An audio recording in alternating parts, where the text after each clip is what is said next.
Okay, so this is actually something I say, oh, I do this every morning. I don't do this every morning. I used to do this every single morning for about 4 or 5 years.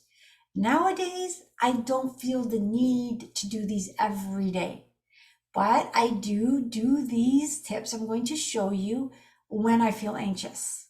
And I have a lot going on. There's a lot of things happening this last year where I have felt anxious. And I said, oh, I got to remember to do this.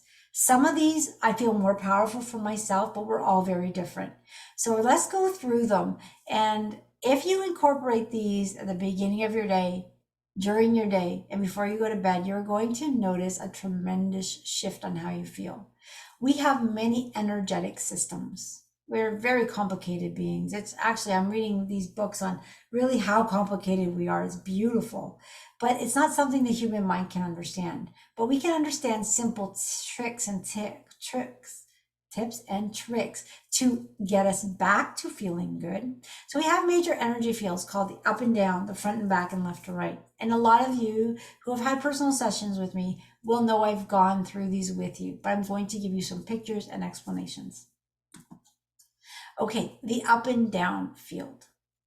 Now, this one, if this energy is not in balance, and what I would say is it's almost like the energy field is going backwards instead of forward, or running reverse instead of positive, it can create an imbalance in our energy field and the way we feel.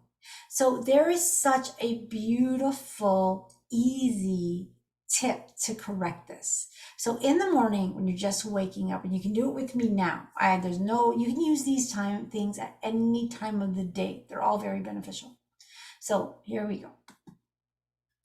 First thing you're gonna do is I don't know, I take my right hand, but I don't think it has to be your right hand. But I put my right hand right on the chest here. And what I'll do is I will go towards my left shoulder, and I will just massage my chest or the heart chakra, but it's just right there. And you're just doing this very slowly. So if I was turned this way, yeah, it's kind of reversed because you're watching me on this. But if you look at the screen, you're gonna see my hand goes here. It's so funny because I'm trying to figure it out now. Okay, why do I'm not? Yeah, okay. I do it this way, so I'm not sure if that's even perfect. But let's go this way. This way. Okay, I'm just gonna. I put it here and I go towards my left shoulder. All right. And there's an affirmation that I usually say. It says, I deeply and profoundly love and accept myself with all my problems and limitations. I deeply and profoundly love and accept myself with all my problems and limitations. You don't have to say that long affirmation. You can just simply say when you do it, I love myself. It works. What happens is that energetic field that runs backwards starts to run forward, and within 30 to 45 seconds, you can feel the shift.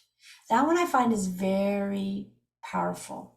It's not, it's one of my favorites, but the next one we're going to talk about is my true favorite. This one here is the front and back energy. Now, the front and back energy has to do with four lobes of the brain. Now, if your energy is imbalanced, what will happen is parts of the lobe, some lobes will get more energy, some will get less energy. So what's happening is it's like running a car on a flat tire. So when we are feeling when we're feeling out of balance there, what you might notice is that you can be very, very hyperactive and then become very, very tired. I always find that there's this kind of weird feeling I have when I'm not in balance. So I kind of figured out what that feeling is in me, and I'm like, oh, I know what I need. I need to do the front back imbalance correction, and let's just go through it. I love this one. It's very powerful. The way it works is you want to. I'm gonna say I was cross-legged, so I'm just saying normally now. You want to cross your I'm going to say your left ankle over your right ankle. I'm taking this stuff just so you know, if you're ever interested. Donna Eden teaches energy work methods. So a lot of this stuff is used from many healers across the world. Her stuff is really, really well known and it works. So I didn't make this stuff up. This is not my process. It has been taught to me from Dr. Beatty. It's been taught to me from many teachers, but really when I went to the source of it, it's all coming from Donna Eden and her energy work. And she has books on it. So if you want to buy that, you can, or just follow her on YouTube as well. So you're putting your left ankle across your right ankle. And then you're taking your left hand on the opposite knee. So you're just kind of like crossing over. So if you were to see me right now, wow, okay, maybe not good. Okay, so I'm kind of like this with my knees, and then my ankles are crossed. All right. And if you'll notice, my left hand is over my right hand, and my left foot is over my right foot. So that's kind of like imbalance there. All right, I'm gonna come back here. Hello again. And there's my, okay, great. All right, so what you're gonna do there in that position, I'm gonna do that again. All right, is you're going to take 5 deep breaths. So this is where it's pretty important, because the way we're breathing actually has our tongue doing this up and down movement, which again is connecting different meridians. So it's all these things we're doing are for a reason. So here we are, we have our ankles crossed over, we have our hands crossed over, and we're taking slow, deep breaths. So you're inhaling through your nose. And the reason you're going to do that, it naturally puts the tip of your tongue to the top. So breathe in. Then you're going to breathe out, which is from your mouth, and you'll notice your tongue just naturally goes down. So you're going to take 4 more deep breaths, breathing in and then out. And you're going to do that again.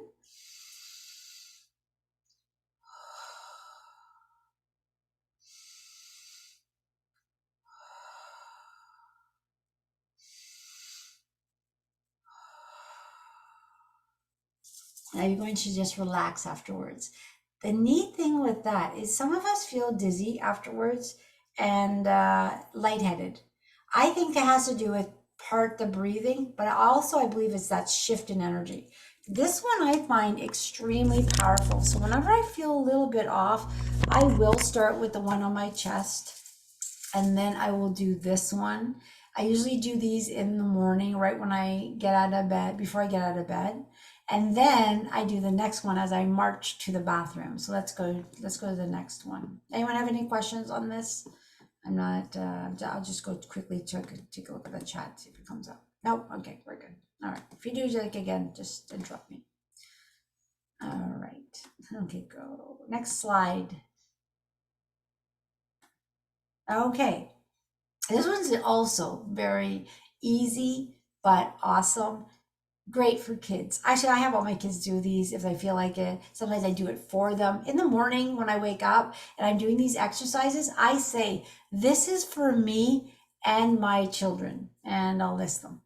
And intention is giving them the benefit as I'm doing it.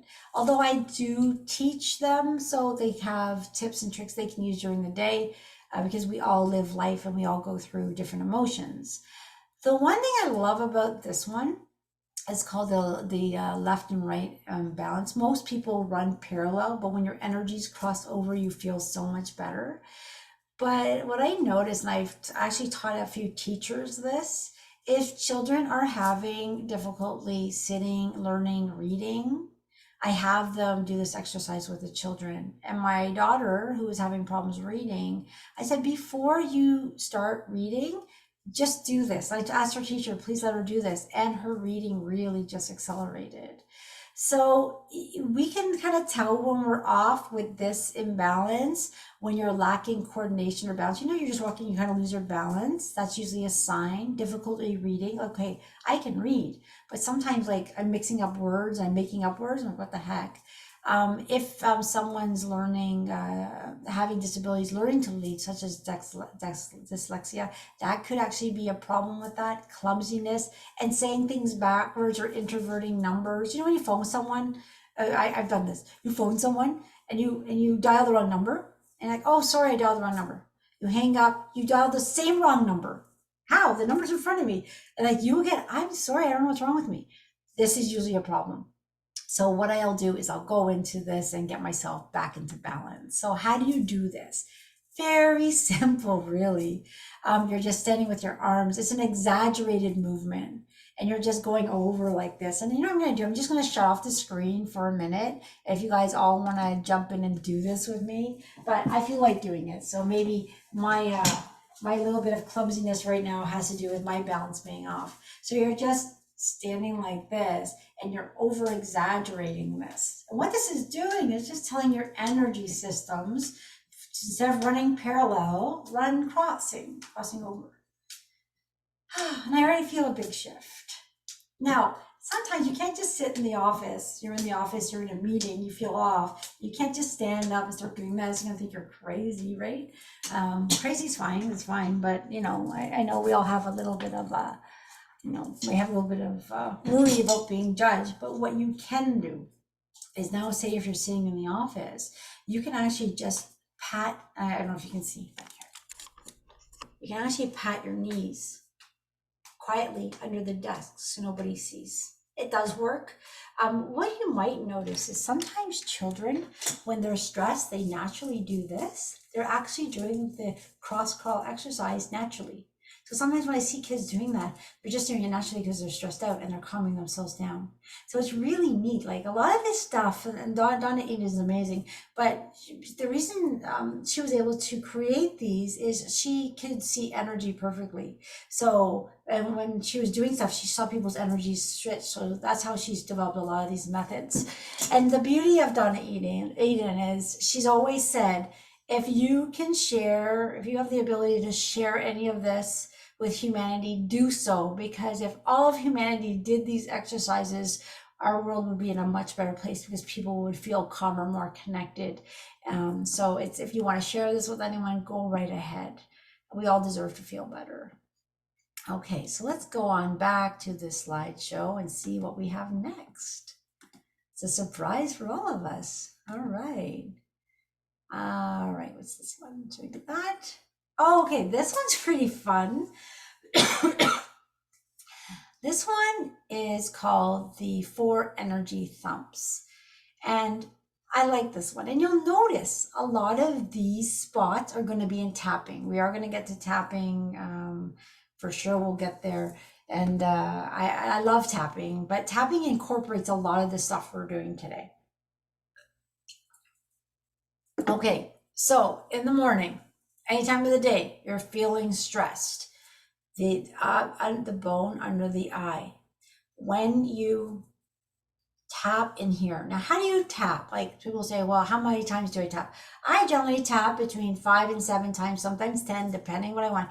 But you do want to put some pressure because you are actually pushing out energy. So you're tapping, and that is a stomach point that helps you ground. Now, for females, we can be a little more up here. Grounding is pretty important for us.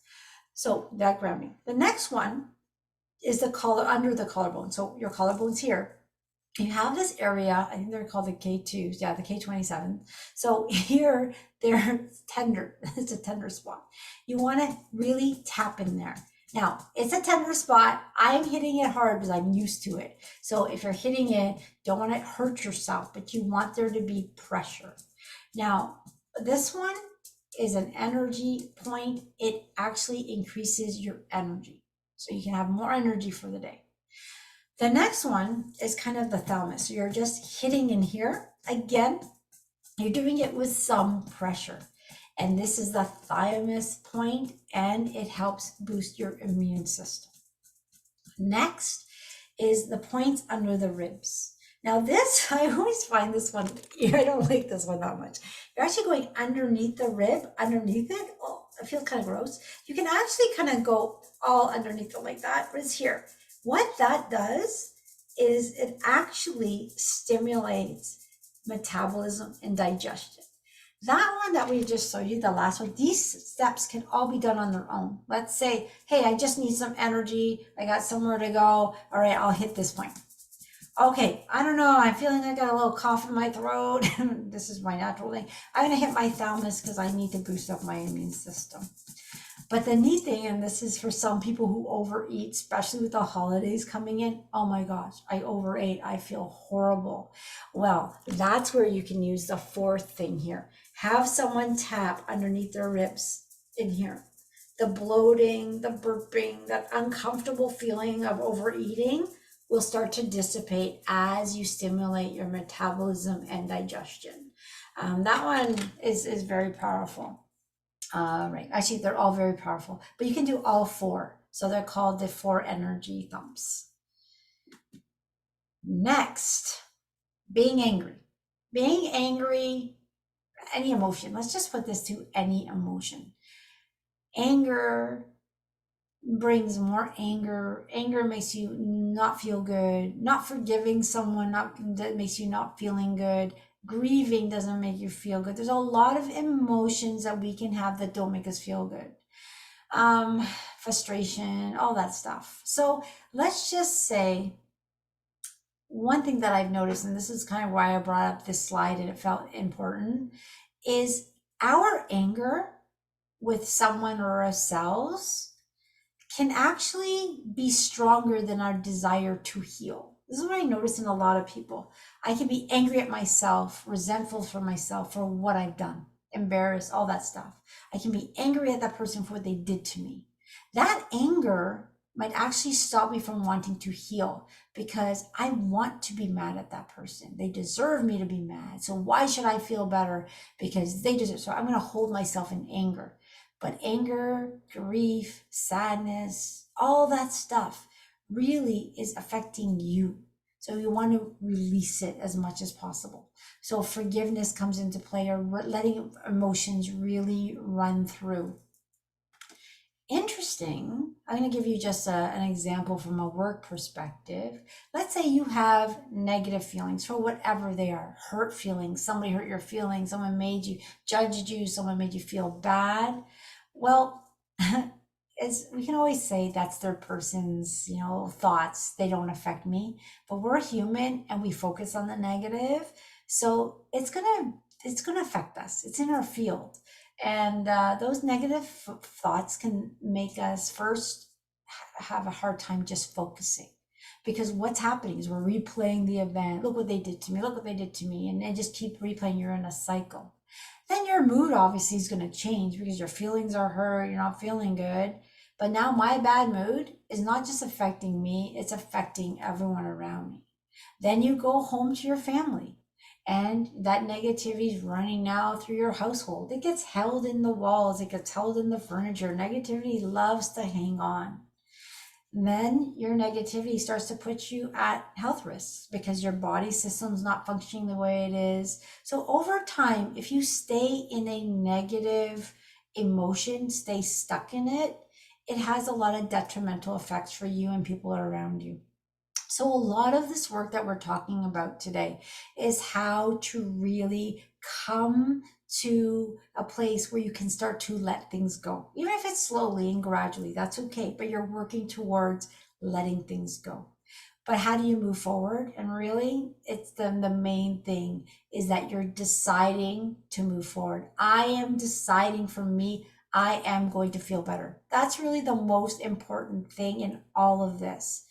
I can teach, I can show. In the end, it's up to you saying yes to you. And yes, I'm going to implement and do my best. And sometimes we do great, sometimes we don't. You love yourself in the process of learning and growing. All right. All right. So somebody was, I did get a question, and I do get this a lot. There's a lot of questions out there, but how do you get through grief and loss? And I'm going to take a side note for this one because that's a big one. It's easier to let go of anger, someone who did something mean to you. Let's say I'm just going to stop showing this for a second. I'm just going to here. But how do you let go of someone of loss? Let's say, because loss is something that we're all feeling, right? We have a lot of people passing away at this time. We're in the ascension process. Things are more uncomfortable than ever before. We see it. We're affected by it. Some people lose loved ones. Some people lose young ones. It's a tough place to be right now. I would say loss is a natural emotion we need to go through. The reason we build up negativity in our fields is one of the reasons is when Brenda is experiencing something joyful and happy. We have this energetic system that allows us to experience. I love the feeling of happiness and joy, so I allow my natural energy systems to do whatever it needs to do to experience the joy, the happiness, and all the good stuff. So I resolve those and they kind of go through my system great. But we don't like feeling anger, sadness, hurt feelings, grief, loss. So what happens is we go into this protection mode where it starts to go through. We don't want to feel it. Now we suppress it. We didn't let the anger, the sadness, the loss to actually go through the entire process that it needs to resolve itself, because we don't like that feeling, right? No one likes to feel that. But our system was be created to allow these feelings to go through, to give us the experiences of life on earth. So when we hang on to something or don't let it totally process, it gets stuck in our field and it accumulates. Then another event comes in and it accumulates and it starts to slow down our energy systems, and then we don't function, we're out of alignment and things get lower and lower, not feeling good. I have a different understanding of life where when I look at someone who has left the planet, I celebrate them leaving because their transition is they've gone to the next level. I don't believe that anyone really dies per se. We just change the body. Now, that being said, I know how this works. I know contracts, and sometimes we come in with contracts, and sometimes young children pass away. We think, how is that even possible? Sometimes it is their contract to come in, to pass away a certain type of passing, to teach the parents. It's a learning for so many. It's a hard thing to conceptualize. How could that even be? I do believe that is true in my understanding. I'm not saying you have to believe what I believe. But with that, there's still the 3D side of us, the human side that really grieves the loss. And when I lost my dad, I was very into this stuff and I understood it. That was part of his passing. When my dad had Alzheimer's, I tried my best to stop it. I'm an energy worker. Why can't I stop it? And I would meditate and work on him. And I would get so many messages, even from him, who was in dementia. He would come into clairvoyance and say, stop working on me energetically. You're not stopping the process. I'm like, his higher self was talking to me through his words because I was ignoring the signs I was getting. So I changed the way I worked on my dad. I decided I can't change his exit out. This is his soul's progression. It's part of his life cycle. It's part of his growth. So I'm going to honor it. But what I'm going to do is do energy work to make him comfortable along the way. So I changed, and he was my best teacher for this. I realized when I'm doing energy work or bringing out the love, I can't change someone's projection or destiny or life path. I don't have that power. All I can do is, create a healing space. Their higher self is going to take what's best for them. So his higher self then accepted the healings as a comfort. So he was a beautiful dementia patient. He was kind and calm, not like a lot of them that were like, they can be different. So I knew the energy was working, but it was working on what he needed it to work on. When he passed away, it was detrimental for me. And my dad was a lot of fun. I loved him. He taught me a lot. And I look like my dad, and I have his fun personality and all that stuff. So we were very close. And the interesting thing is, I would see it from broader view and be fine with his passing and realizing it's part of his transition and all that. There was a part of me that was very sad. And I went through, there is a natural grieving process. And you really want to honor that grieving process. And some of us don't like to cry in public. So it's something that you might have to do in closed doors, in the shower, but allow those feelings to really run through the entire process. And the grieving process can last up to 2 years for some people. The thing is, because we're allowing that grieving process, you have ups and downs during it. The thing is, some of us feel guilty that we're going to resolve the feelings and continue moving on.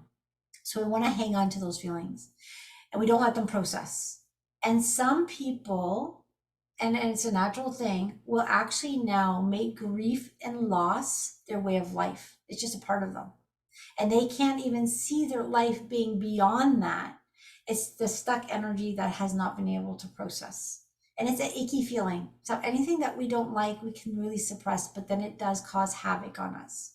So whether it is many people that you've lost, maybe it's a young child, which is very, anyone who's lost a child, we always think that's not natural. We should go first, or things like that. The world, the universe, our contracts are playing a different role. And if you look at it at higher levels, whether you're here on this planet for 5 minutes to 100 years, it's all a blessing. Now, that being said, that's from someone who gets why we come in and we transition. And I do believe that the transition process, as we leave this body and we move in, we get our lessons, we learn, and then we come back saying, yeah, I'm going to do it again. We choose different parents and we go through the process again. And it's quite beautiful in some of it, but the humanist is the death part that we see can be pretty tough, especially for those who don't believe in reincarnation. They might believe their soul continues. Some people think it just ends. So it's really a belief system that I have that allows me to deal with that in an easier way, but still it's still, the humanist part is hard. So how do you get over it? Let's say you're having a sad moment thinking of who it is. You can do the tapping that we're going to go through and say, although I'm feeling very sad for this person, I'm ready to let go of those feelings. Another way is just working at it, but allowing the feelings to go through, as icky as they feel, I think is important. There are grief counselors you can talk through if you're having someone you want to talk to, but a lot of it is an energetic resistance or block in your system that's not letting you move forward. So you can set the intentions that I'm ready to let go of this grief and move forward through affirmations, through tapping, and chip away at that resistance slowly. Some of us feel guilty that we're now living life and that person isn't here. But the way I see it, and this is why my daughter will ask me, Mom, say if you die, what would happen? I said, well, if I died, that's okay because I'm always with you. And I would be watching over you in a very beautiful way. And you would know I was around you because the lights could flicker. You would feel energy as I'm hugging you. It's not yes, you'll miss the physical form, but we never really leave because we're always connected. And as I'm saying this, I can feel my dad he's like right there and going, yeah, just tell them. So it's when they're on the other side, they want us to live. They want us to be happy. They want us to honor them and remember them. So when I wake up in the morning, and I don't do this every morning, my dad knows, but when I wake up in the morning and I'm remembering my dad or people who have passed away or pets, I always say, thank you for being by my side today as I go through this day. I remember you and I honor you. And then that's that.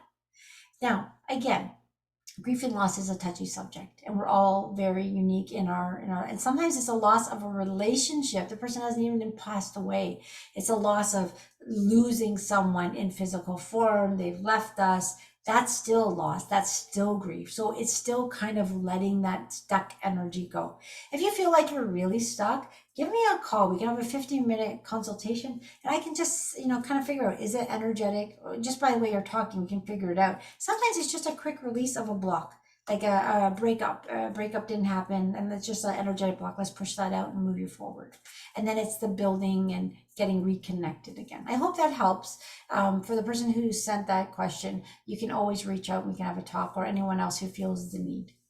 So I want to go back to the slides and just show you quickly. Oh, does anyone need, before we continue, I'm thinking I am going to stop talking for just 3 minutes. I'm going to drink some water. I'll answer any questions and give everyone a bathroom break. So we've been talking for just over an hour and I'd like to do that. So everyone, I'm going to put on a timer for myself for 3 minutes. Use the bathroom and we'll start after that.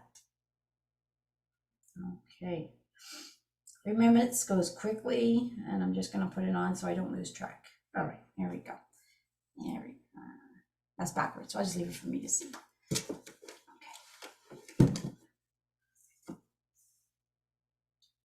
Okay. I'm I'm actually going to shut off the recording, so just in case, it gives me less editing. So I'm going to pause it for this 3 minute break. Okay, so here we are back from break. We are going to go back and to the presentation. What we're going to do for the remainder of this is we're going to go through an affirmation that can be used to release stuck energy. And although it has to do with forgiveness of things, you can use it for anything.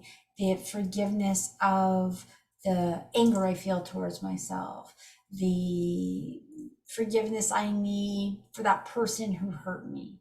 The one thing in life to remember, and it's kind of some things that we kind of have to bring ourselves to remember, is we're not victims of this planet.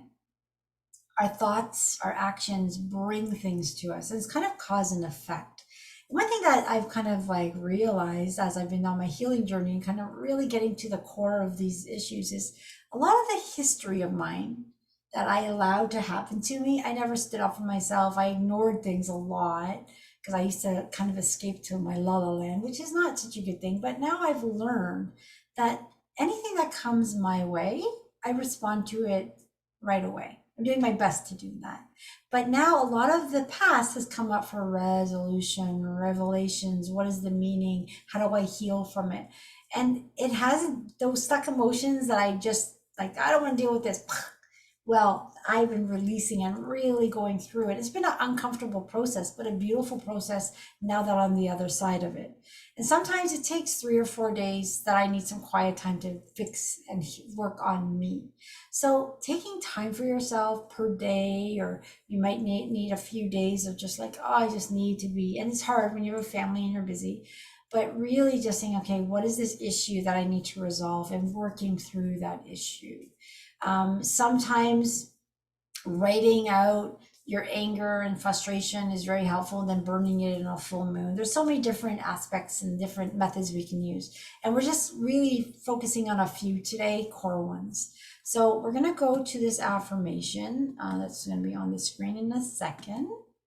And this one's quite, I think it's quite powerful. So it's something that you can say, something you can change to whatever your issue is. And it's talking to a part of you that may not be there. So I'm just going to read it. You can read it, follow along. So even though there's a part of me that does not want to forgive, say myself, for not letting this situation go, myself for not saying the right things at the right time, myself for not standing up for myself, all those things, or that person for them not doing this to me. And then you say, I give myself full intention and permission to forgive and release all stuck, negative, and unharmonized emotions created and interwoven by this situation or by these situations. Again, you're changing the words based on how you feel, what you need to let go. I give myself permission to forgive and heal at all energetic levels from this event, and I set myself free. In doing so, as I forgive, it releases me from all the negative emotions, resistance, and blocks.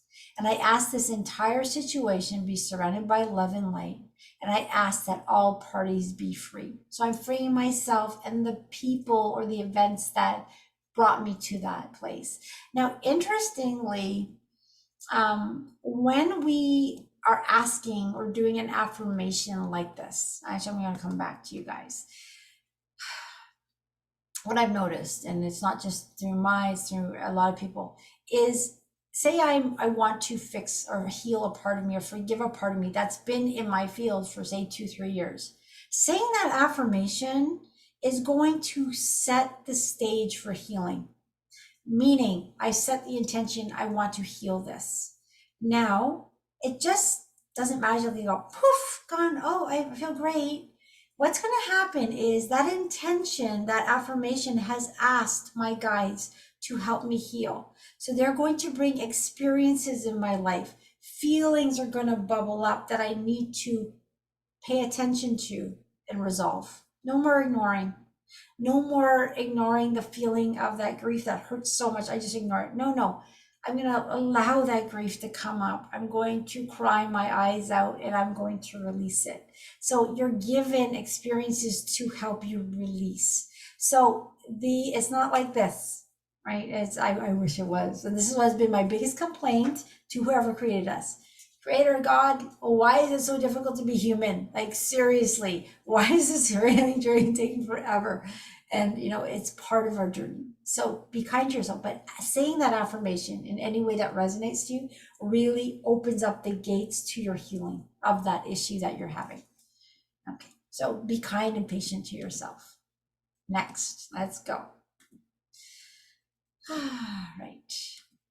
Okay, Ho'oponopono. A lot of you already know this. This is just a reminder for those who know it, for those who have never heard of it. This is so powerful. A great book written by Joe Vitale, who investigated it, who talked to the creator of it. Beautiful book. Very simple process, but amazing. And, a lot of people will say, oh, I'm going through a divorce and things are really uncomfortable and I hate this and that. I said, use a Ho'oponopono. Think of your ex and say, I'm sorry, please forgive me, I love you, and thank you. And they go, are you insane? I will never say those words to that person. The funny thing is, I get it, this is that anger, but you are doing it for yourself more so than anything. But yes, you are doing it for the person that's causing the uncomfortable feelings, but you're also doing it for the participants also. So if you have kids involved in this process, everyone's going to get in a better place because the energy, the dense energy, the issue energy is starting to resolve so you can communicate better. But it could be, say somebody said something that hurt my feelings and I'm feeling sorry for myself. I'll use Ho'oponopono for that. It'll kind of dissipate that anger that I have towards that person. It can be used for anything. Now, how do you use it? You simply, you're not going to the person, you're not going to that person and saying that, okay? You are just thinking about that person. And you can say these 4 phrases in your head. You can say it out loud. There's songs on YouTube.